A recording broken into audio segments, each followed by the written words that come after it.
I'm Sarah Thompson, a 38-year-old homemaker living in a quiet suburb of Michigan.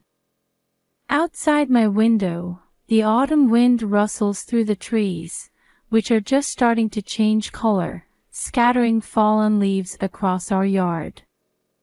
Mom, I can't find my soccer cleats. I can't help but smile at the sound of my son Ethan's voice coming from upstairs. He just turned 8 this year. He's a bright, energetic boy who loves soccer. Check under your bed, honey.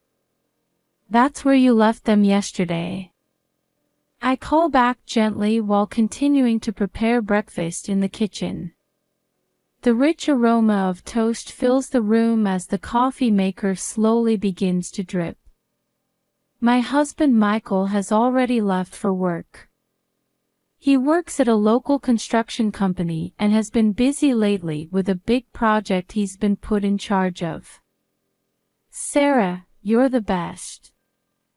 I couldn't do this without you, he says every morning, giving me a kiss before he leaves.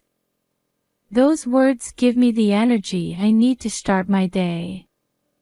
However, there's one thing that casts a shadow over this peaceful daily life. It's my relationship with my mother-in-law, Eleanor. Sarah, dear. I hope you're not feeding Ethan those processed cereals again. They're full of sugar, you know. I sigh as I remember Eleanor's sudden visit during breakfast just the other day.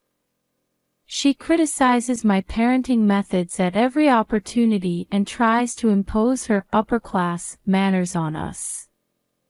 Mom, I appreciate your concern, but Ethan's pediatrician says his diet is perfectly healthy. I try to respond as calmly as possible, but every word from my mother-in-law stings. Michael says, Mom means well, Sarah. She just shows it differently, but sometimes it really wears me out. Amidst all this, our family received some wonderful news. I'm pregnant with our second child. The joy I felt when the pregnancy test came back positive is indescribable. When I told Michael we're having another baby, he hugged me and gave me the happiest smile. Ethan was thrilled too, saying, I'm gonna be a big brother. The whole family is eagerly awaiting the arrival of our new little one. But along with the joy comes some anxiety. I'm worried about Eleanor's reaction. She's always said, a Thompson should have at least one son and one daughter. What if it's another boy? The thought makes my chest tighten. Still, I'm determined to stay positive. I believe this child's birth will make our family stronger and more loving. In the sun-drenched kitchen, I find myself unconsciously placing a hand on my belly, speaking to the tiny life within. Welcome to our family, little one. We can't wait to meet you. One sunny Saturday afternoon, our family was enjoying a picnic in the backyard. Ethan was playing with his new frisbee, and Michael was preparing lunch on the barbecue grill. I was 5 months pregnant, and my belly was starting to show a little. Sarah, you're glowing, Michael smiles at me gently. Pregnancy suits you. Just then, we heard the sound of a delivery truck stopping in front of our house. I'll get it. Michael calls out, walking to the gate. A little while later, he returns carrying a medium-sized box. It's from Mom, Michael says. Looks like a baby gift.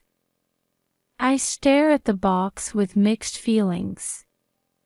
A gift from Eleanor. It's probably something expensive. But I'm sure there are expectations and demands hidden behind it. Should we open it now? Michael asks, but suddenly Ethan drops his frisbee and runs over. No. Don't open it, Mom. There's an urgency in Ethan's voice that I've never heard before. His eyes are wide with fear, and his small body is trembling. Ethan, honey, what's wrong? I place my hand on my son's shoulder, trying to calm him down. The box, it's bad. I can feel it. Please, don't open it. Ethan sometimes has the ability to see things that ordinary children can't. We call it Ethan's special sense. At first, we thought it was just a child's imagination, but after his senses proved accurate a few times, we gradually began to believe in his ability. Michael, maybe we should wait, I suggest to my husband. Michael looks confused. But it's just a gift from Mom. What could be wrong with it? At that moment, Ethan suddenly grabs the box and starts running towards the trash can. Ethan, no. Before we could stop him, he throws the box into the trash.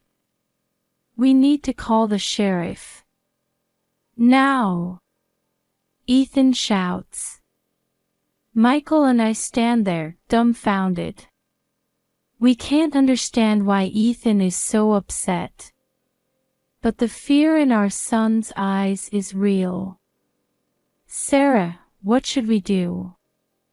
Michael asks me. I take a deep breath, trying to think calmly. Should we trust Ethan's special ability, or ignore it as just a child's whim? Let's call Mr. Anderson from next door, I decide. He's a former police officer. Maybe he can take a look without making it official. Michael hesitates a bit but finally agrees. Okay, if you think that's best. I hug my son and speak to him gently. Ethan, it's okay. We're going to figure this out. You did the right thing by telling us. Ethan is still shaking, but he nods, looking a little calmer. Our family waits for Mr. Anderson to arrive, surrounded by an atmosphere of anxiety and tension. We had no idea then that the secret hidden in Eleanor's gift would drastically change our family's future. For the few minutes until Mr. Anderson arrived, our family sat quietly on the picnic blanket. Ethan was still trembling in my arms, and Michael kept glancing nervously at the trash can. Breaking the tense atmosphere, we heard Mr. Anderson's knock. Hello, Thompson family, Mr. Anderson greeted us with a gentle smile. He's a mild-mannered man in his late 60s, with striking silver hair and thoughtful blue eyes. What's going on? Did something happen? I briefly explained the situation. Mr. Anderson listened carefully, showing particular interest in Ethan's reaction. I see. It certainly is an unusual situation, he said. May I take a look at the box? Michael retrieved the box from the trash can and placed it on the table. It was an ordinary cardboard box with nothing particularly unusual about it. However, I could feel Ethan's body trembling more intensely. It's okay, Ethan, I said, hugging my son. Mr. Anderson is here. There's nothing to worry about. Mr. Anderson carefully observed the box and slowly began to open it. We watched with bated breath. As the lid opened, a strange smell wafted out. "This is..." Mr. Anderson's expression suddenly hardened. When he took out the contents of the box, we were speechless. Inside were several blood-stained cards. Each card was inscribed with terrible curses directed at our family, especially the baby in my womb. Oh my God! I couldn't help but cry out. Michael turned pale, and Ethan burst into tears. Mr. Anderson, maintaining his composure, said, "This is clearly a threat. We need to report this to the police immediately." With trembling hands, I took out my cell phone and dialed 911. Meanwhile, Mr. Anderson continued to carefully examine the contents of the box. "Sarah, Michael," he looked at us with a serious expression. "This isn't just a prank.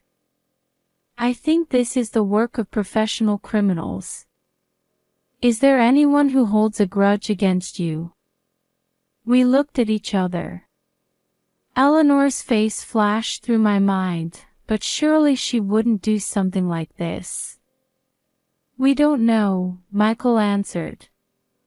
"But why would anyone do this to us?"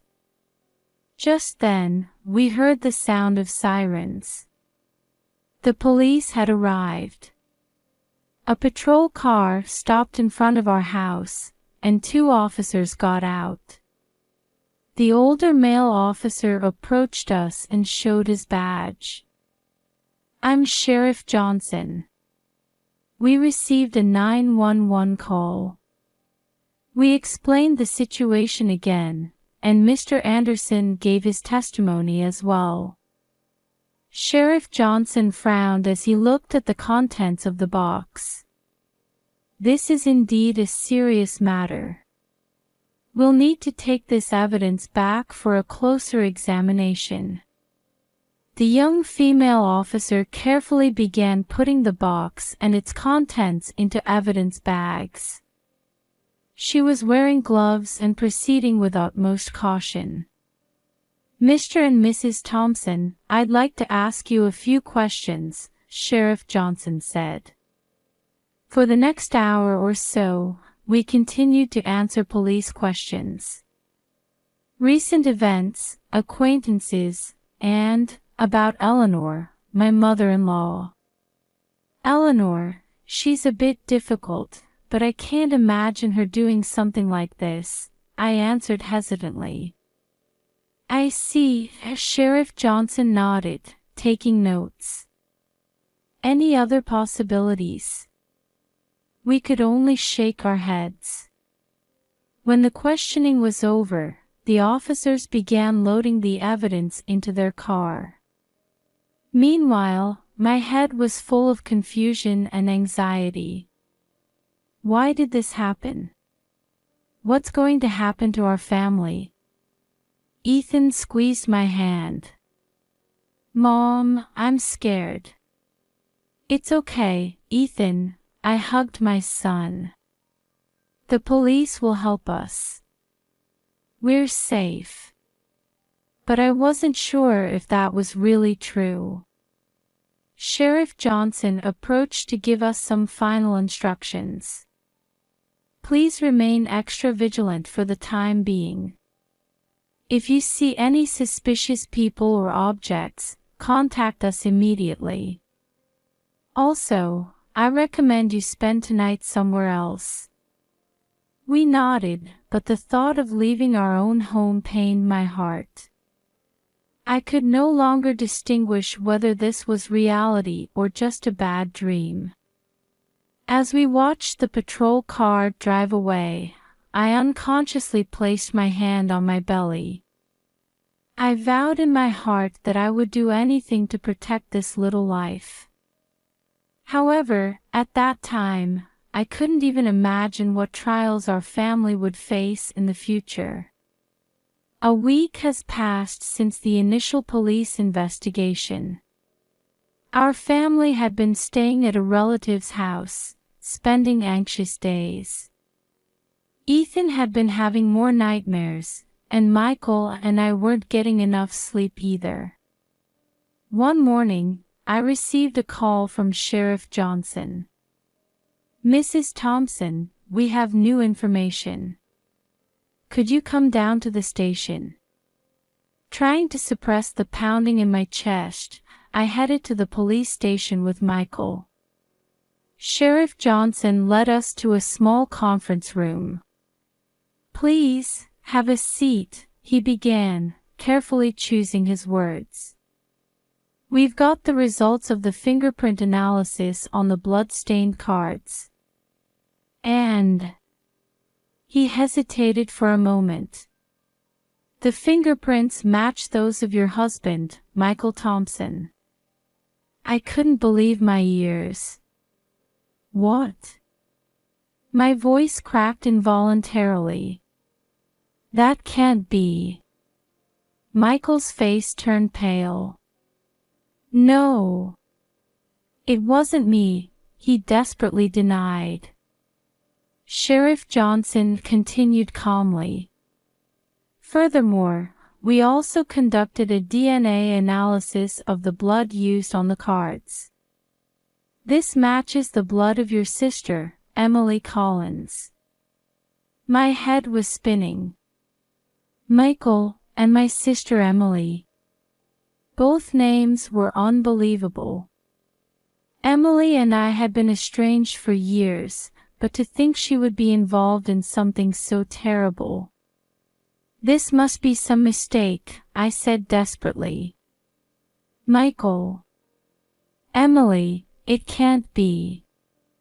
Sheriff Johnson looked at me with sympathetic eyes. "Mrs. Thompson, we're surprised too. But the evidence is clear. We're currently trying to locate Emily Collins. And..." He looked at Michael.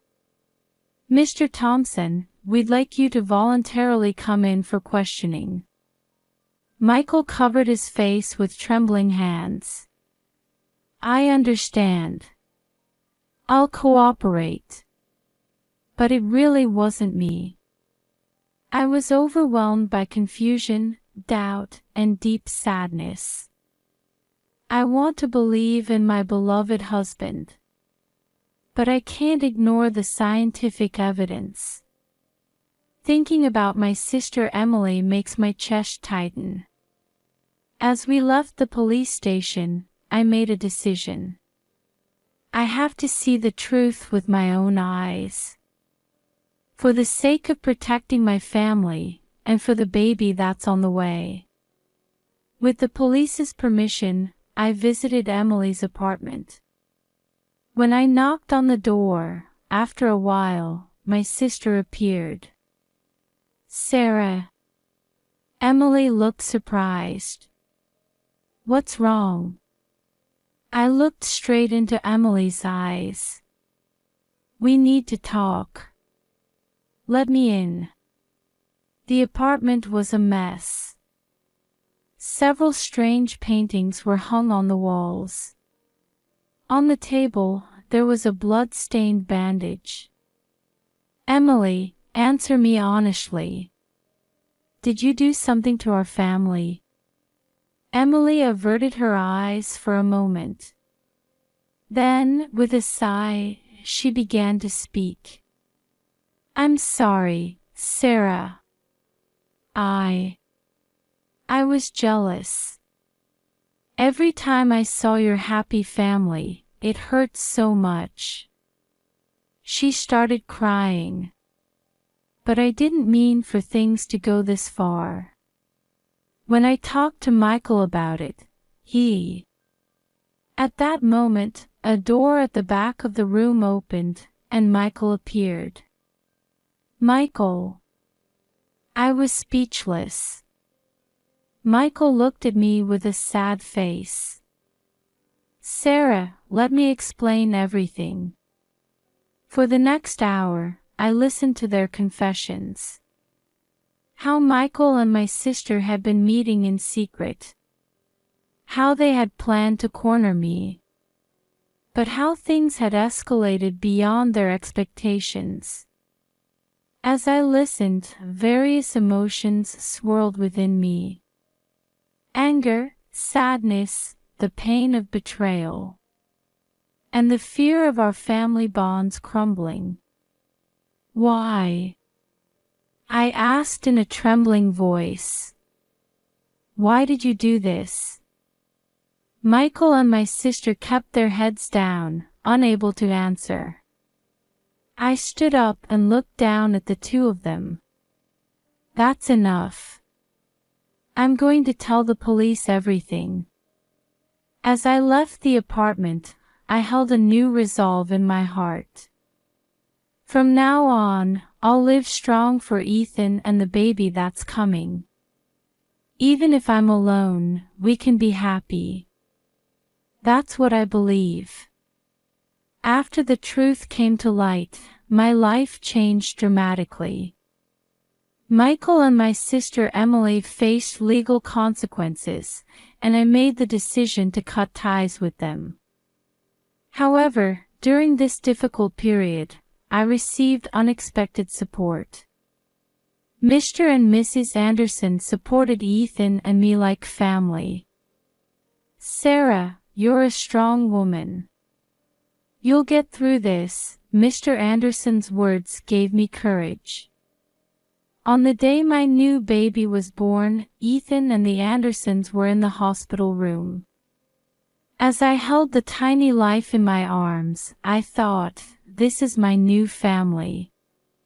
Mom, I promise to protect my little sister. Ethan's serious expression brought tears to my eyes. We've become stronger by overcoming these difficulties. Blood ties alone don't make a family. We've learned firsthand that true bonds are born from caring for each other. The future is still uncertain, but it's full of hope. The story of our new family begins here.